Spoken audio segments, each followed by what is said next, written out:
আজকে সকালের জলখাবারের টপে ছিল পেঁয়াজ আলু দিয়ে বিটরুট ভাজি। প্রতি 100 গ্রাম সেদ্ধ বিটরুটে পাওয়া যায় calorie 44, protein 1.7 gram, fat 0.2 gram, fibre 2 gram. এছাড়া রয়েছে বিটরুটে vitamin C, folate, potassium, magnesium, iron ও কপার, যা আমাদের উচ্চ রক্তচাপ নিয়ন্ত্রণ করে, হজম শক্তি বৃদ্ধি করে, হাড় মজবুত করে, রক্ত স্বল্পতা প্রতিরোধ করে, মস্তিষ্কের কার্যকারিতা বৃদ্ধি করে, ক্যান্সার প্রতিরোধ করে। সকালের জলখাবারে রাজমা ও পালং রুটি খুবই উপাদেয় খাদ্য। রাজমা, যা কিডনি বিন নামেও পরিচিত, প্রতি 100 গ্রাম রাজমায় প্রায় 24 গ্রাম প্রোটিন থাকে। এছাড়াও রাজমা হজমে সহায়ক, সুগার নিয়ন্ত্রণ করে, হাড় মজবুত করে, ওজন নিয়ন্ত্রণ করে, হৃদরোগের ঝুঁকি কমায়, দাঁত মজবুত করে।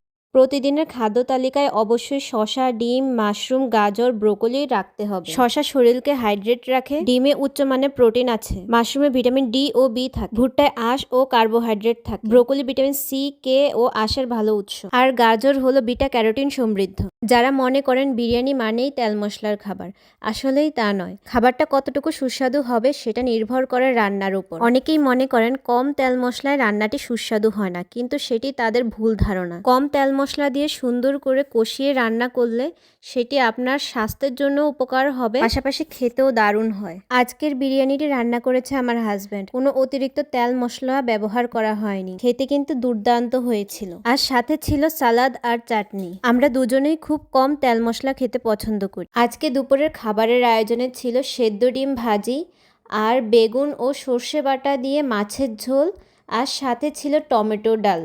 একদম কম তেলে কিন্তু মাছের ঝোলটা দারুণ হয়েছে। সেটির রেসিপি নেক্সট টাইম আসছে, অবশ্যই পাশে থাকবেন। আজকে দুপুরের মেনুতে ছিল সবজির ভর্তা, স্যালমন মাছ আর টমেটোর টক, আর সাথে ছিল কাঁচা লঙ্কা, লেবু, শসা। আজকের মেনুতে প্রত্যেকটাই স্বাস্থ্যকর খাবার ছিল। স্যালমন মাছের পুষ্টি গুণাগুণ ও রান্নার পদ্ধতি নিয়ে নেক্সট একটা ভিডিও আসবে, অবশ্যই পাশে থাকবে। আজকে দুপুরের খাবারে বিভিন্ন ধরনের মাছের মেনু ছিল। শুরুতেই ছিল টমেটো দিয়ে সার্ডিনের মাছের ভর্তা, তারপরে ছিল গোল্ড ব্রাজে ও চাপিলা মাছের ভুনা, আর শেষে ছিল চিংড়ি, যা শসা ও মূলা দিয়ে ঝোল করা হয়েছে। অবশ্য চিংড়িকে মাছ বলা ঠিক হবে না, তবে যাই হোক এগুলো দিয়ে দুপুরে খাবারটা দারুণ হয়েছিল। কয়েকদিন আগে এক ইন্ডিয়ান দোকান থেকে 5 ইউরো দিয়ে সাজনা পাতা এনেছিলাম, সাথে মসুর ডাল দিয়ে বড়া বানিয়েছিলাম, রান্না করেছিলাম বেগুন দিয়ে সর্ষে ইলিশ, আর ছিল কাঁচা লঙ্কা, সাথে টমেটোর টক। এগুলো দিয়ে দুপুরে খাবারটা দারুণ হয়েছিল। আমাদের ডাইজেশনে হেল্প করে এমন একটি জুস আমি বানাচ্ছি, সেজন্য নিয়েছি পুদিনা পাতা, ধনে পাতা, লেবু,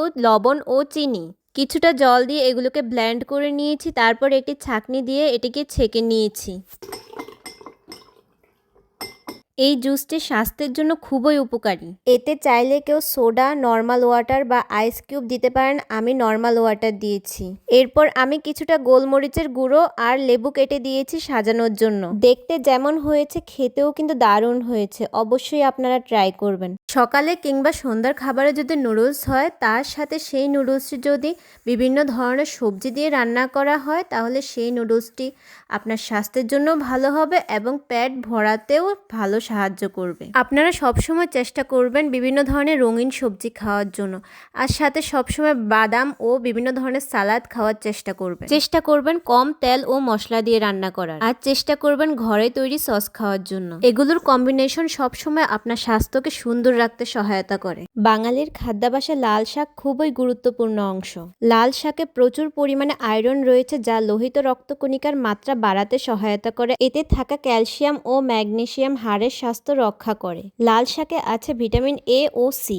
লাল শাকে উপস্থিত অ্যান্টিঅক্সিডেন্ট শরীরের টক্সিন দূর করে এবং ক্যান্সার প্রতিরোধে সহায়তা করে। পাশাপাশি লাল শাক রক্তচাপ নিয়ন্ত্রণ করে ও হৃদরোগের ঝুঁকি কমায়। প্রথমেই ছিল ডিম, যাতে রয়েছে উচ্চমানের প্রোটিন, যা পেশি গঠন ও হাড় মেরামতে সহায়তা করে। এটি মস্তিষ্কের বিকাশ ঘটাতে ও রোগ প্রতিরোধ ক্ষমতা বৃদ্ধিতে সহায়তা করে। শসায় প্রায় 95% পানি থাকে, যা শরীরকে হাইড্রেট রাখতে সহায়তা করে। কম ক্যালোরি ও উচ্চ ফাইবার যুক্ত হয়, ওজন নিয়ন্ত্রণ করে, হজমে সহায়তা করে। টমেটো ভিটামিন এ ও সি এর ভালো উৎস, যা আমাদের ক্যান্সার প্রতিরোধ ও হৃদরোগের ঝুঁকি কমাতে সহায়তা করে। লেবুতে প্রচুর পরিমাণ ভিটামিন সি থাকে, যা আমাদের ত্বকের জন্য খুবই ভালো। তারপরে ছিল রসুন ভর্তা। রসুনে রয়েছে ভিটামিন 1, 2, 3, 5, 6, 9, যা আমাদের বিভিন্ন শারীরিক সমস্যা সমাধানে সহায়তা করে। এরপরে ছিল পেঁপে ভাজি।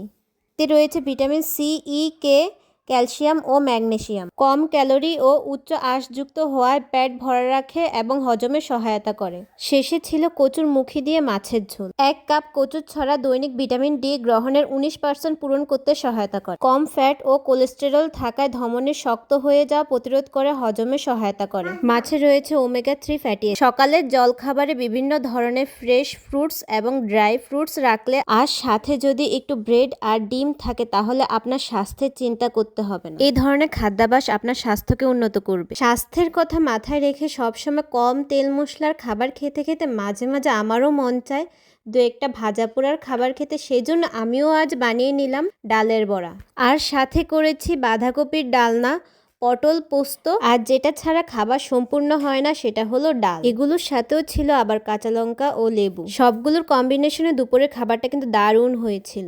আজকের খাবারে ছিল ডালিয়া, যা ভাঙা গম নামেও পরিচিত। প্রতি 100 গ্রাম ডালিয়ায় থাকে ক্যালোরি 342, কার্বোহাইড্রেট 75.9 গ্রাম, প্রোটিন 12.3 গ্রাম, ফ্যাট 1.3 গ্রাম, ডায়েটারি ফাইবার 12.5 গ্রাম। ডালিয়া হজমে সহায়তা করে, দীর্ঘক্ষণ পেট ভরা রাখতে এবং ওজন নিয়ন্ত্রণ করতেও সহায়তা করে। যাদের গ্লুটেন সংবেদনশীলতা বা সেলিয়াক রোগ রয়েছে তাদের ডাক্তারের পরামর্শ অনুযায়ী খাওয়া উচিত। আজকে খাওয়া শাকসবজিগুলোর প্রতি 100 গ্রাম হিসাবে পুষ্টি গুণাগুণ বলছি। প্রথমেই আছে পালং শাক, যাতে আছে ক্যালোরি 23, প্রোটিন 2.9 গ্রাম, কার্বোহাইড্রেট 3.6 গ্রাম, ফাইবার 2.2 গ্রাম, ফ্যাট 0.4 গ্রাম। তারপরে ক্যাপসিকামে আছে ক্যালোরি 26, প্রোটিন 0.99 গ্রাম, কার্বোহাইড্রেট 6.03 গ্রাম, ফাইবার 1.5 গ্রাম, ফ্যাট 0.3 গ্রাম। মাশরুমে আছে ক্যালোরি 22, প্রোটিন 3.1 গ্রাম, কার্বোহাইড্রেট 3.3 গ্রাম, ফাইবার 1 গ্রাম, ফ্যাট 0.34 গ্রাম। সবসময় অতিরিক্ত তেল মশলার খাবার না খেয়ে মাঝে মাঝে হালকা পাতলা খাবার খেয়ে দেখতে পারেন।